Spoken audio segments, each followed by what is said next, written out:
Hello everyone, आप सबका become academy champion पर स्वागत है। तो आज हम स्पीडी जीके का क्लास 2 देखने वाले हैं। हमने क्लास 1 कर लिए हैं, तो उसको भी आप ज़रूर देखिएगा। तो चलिए शुरुआत करते हैं। तो देखिए, हमारा पहला प्रश्न है, भारत में अंतरिक्ष आयोग एवं अंतरिक्ष विभाग की स्थापना कब हुई थी? तो 1972 में हुई थी। पुरी स्थित जगन्नाथ मंदिर को किसने बनवाया था? तो गंग वंश के शासकों ने पुरी स्थित जगन्नाथ मंदिर को बनवाया था। बांग्लादेश में गंगा नदी को पद्मा कहा जाता है, मतलब बांग्लादेश में जो गंगा नदी है उसका नाम क्या हो जाता है? तो पद्मा। हैदराबाद और सिकंदराबाद दोनों जुड़वा शहर के नाम से जाने जाते हैं। महाभारत का प्राचीन नाम जय संहिता था। सबसे प्राचीन वेद है तो वो ऋग वेद है।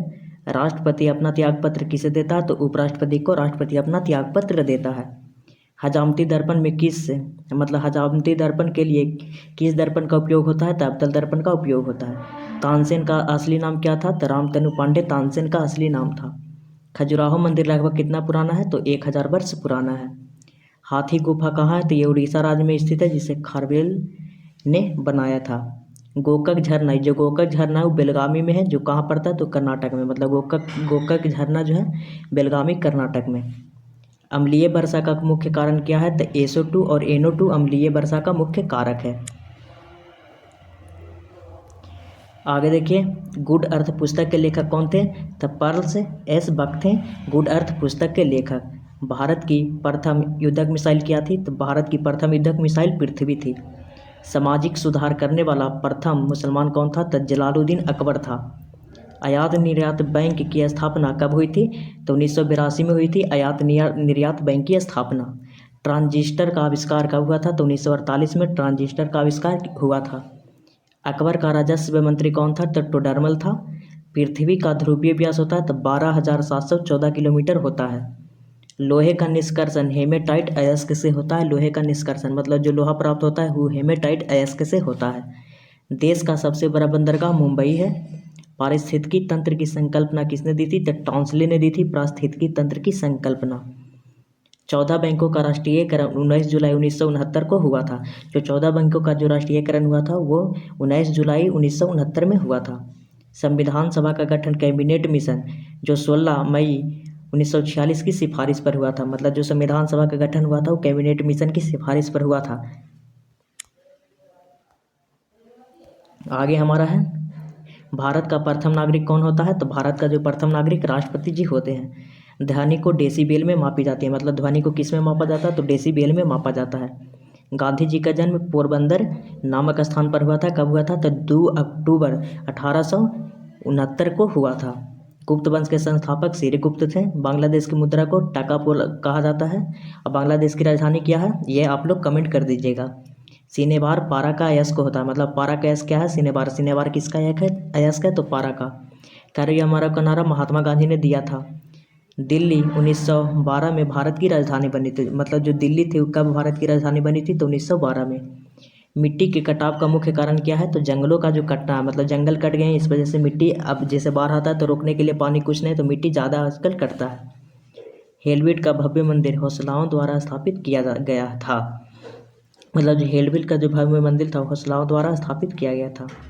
चाय अत्यधिक ठंडे क्षेत्र में उगाई जाती है, मतलब जो चाय है उसके लिए ठंडे क्षेत्र की ज़रूरत होती है। कांच से गुजरने पर प्रकाश का बैंगनी रंग की गति सबसे कम धीमी होती है, मतलब सबसे कम गति की होती है। आगे देखते हैं। आगे है जापान की करेंसी क्या है? तो जापान की करेंसी को हम लोग येन बोलते हैं। चीन अभ्रक का सबसे बड़ा उत्पादक देश है, मतलब अभ्रक का सबसे ज़्यादा उत्पादक कहाँ होता है? तो चीन में। बेसिन की संधि अंग्रेजों ने पेशवा के साथ हस्तांतरित की थी। फलों का अध्ययन को पोमोलॉजी कहलाता है। दिल्ली चलो का नारा सुभाष चंद्र बोस ने दिया था। बिहू असम राज्य का प्रमुख त्यौहार है बिहू। भाखड़ा नांगल बांध सतलुज नदी पर स्थित है। भाखड़ा नांगल बांध कहाँ है? तो सतलुज नदी पर स्थित है। अर्जुन पुरस्कार 1961 में प्रारंभ किया गया था। ध्यानचंद स्टेडियम कहाँ है? तो लखनऊ में स्थित है। टीपू सुल्तान मैसूर का शासक था। नाटो का मुख्यालय कहाँ? तो ब्रुसेल्स है नाटो का मुख्यालय। बटरफ्लाई शब्द का संबंध है तो तैराकी से है बटरफ्लाई शब्द का संबंध।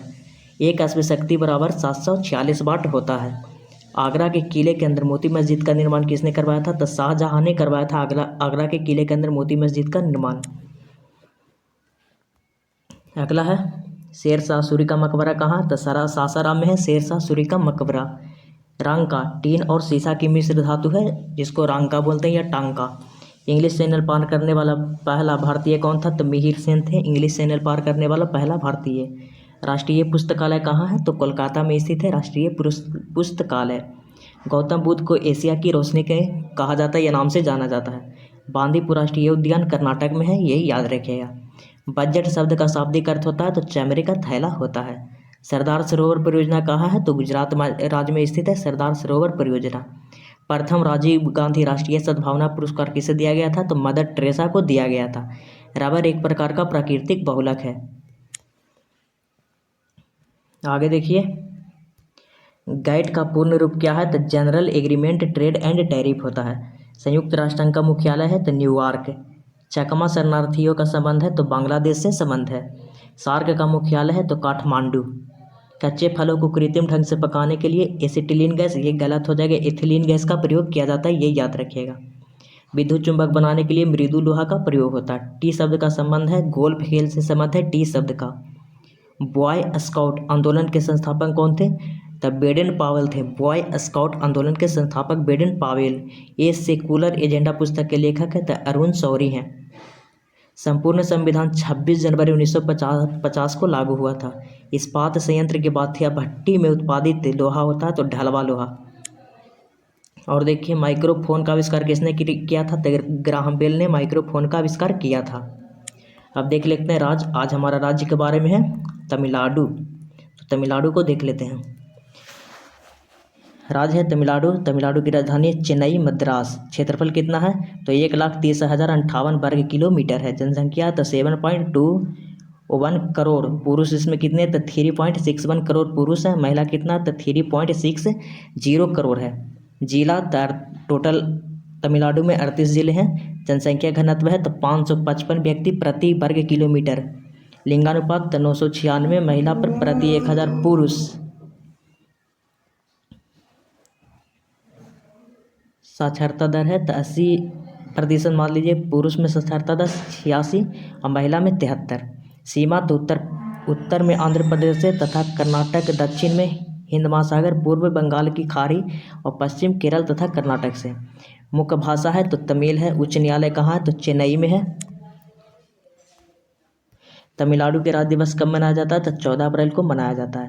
पर्यटन केंद्र देख लीजिए तो कोडाईकनाल के पर्वतीय स्थान, ऊटी, कन्याकुमारी, चिदम्बरम का नटराज मंदिर, तंजावुर का बृहदेश्वर मंदिर, मीनाक्षी मंदिर, मनीरा ब्रिज, केंद्रीय चमड़ा अनुसंधान सब कहाँ है? तो तमिलनाडु में है। प्रमुख त्यौहार तमिलनाडु को पोंगल है और नौका पर्व है। राजकीय पशु नीलगिरी ताहर। नीलगिरी ताहर कहाँ के राजकीय पशु है? तो तमिलनाडु के, ये भी याद रखेगा। राजकीय पक्षी है तो दाविल चमचबाद। विधानमंडल है तो एक सदनात्मक। विधानसभा में सदस्यों की संख्या कितनी है? तो 234। लोकसभा में सदस्यों की संख्या कितनी है? तो 39। राज्यसभा के सदस्य की संख्या कितनी है? तो 18 है। तमिलनाडु को दक्षिण भारत का संतरी कहा जाता है। दक्षिण भारत का संतरी किसे कहा जाता है? तो तमिलनाडु को। प्रायद्वीपीय भूमि मुख्य भूमि के दक्षिण नोक केप केमोरिन तमिलनाडु में स्थित है, ये भी याद रखिएगा। उसके बाद हमारा है राज्य पुनर्गठन अधिनियम के अंतर्गत 1956 में मद्रास राज्य का गठन हुआ था। दिसंबर 1968 में मद्रास को नया नाम तमिलनाडु दिया गया। श्रीमती एनी बेसेंट के थियोसॉफिकल सोसाइटी का प्रधान कार्यालय अडियार मद्रास में था। अधिक जनसंख्या वाला जिला तमिलनाडु का है तो है आपका कोयम्बटूर। सबसे कम जनसंख्या वाला है तब पेराबंदूर है। सबसे अधिक क्षेत्रफल है तो चिरातिरुपल्ली का है। सबसे कम क्षेत्रफल वाला जिला है तो चेन्नई। तमिलनाडु को मंदिरों की पुण्य भूमि के नाम से जाना जाता है। तमिलनाडु को मद्रास का नाम बदलकर चेन्नई कब हुआ था? तो 1996 में किया गया था। तमिलनाडु की पर्वत शिखर है दोदा बेटा। और इंट्रीगल कोच फैक्ट्री कहाँ है? तो पेराम्बदूर तमिलनाडु में है। ईस्ट इंडिया कंपनी ने 1611 ईस्वी में अपनी फैक्ट्री लगाई थी कहाँ? तमिलनाडु में। तो यहाँ आज हमारा ख़त्म हो गया। तो अगर जो वीडियो अच्छी लगे है तो चैनल को सब्सक्राइब करेगा इसी वीडियो। और जो इस चैनल पर जो आपको डेली वोकैब का जो वीडियो आ रहा था वो इस चैनल पर नहीं आएगा, उस नए चैनल पर आएगा जिसका नाम है RRR स्टडी। उसका लिंक हम डिस्क्रिप्शन में दे देंगे और उसको भी आप सब्सक्राइब कर रहेगा, जिससे कि आपको क्लोज पैसेज बनाने में बहुत ईजी हो जाएगा और धीरे धीरे आपको जो भी स्पेलिंग है वो बहुत ही मजबूत हो जाएगी। तो थैंक यू, धन्यवाद।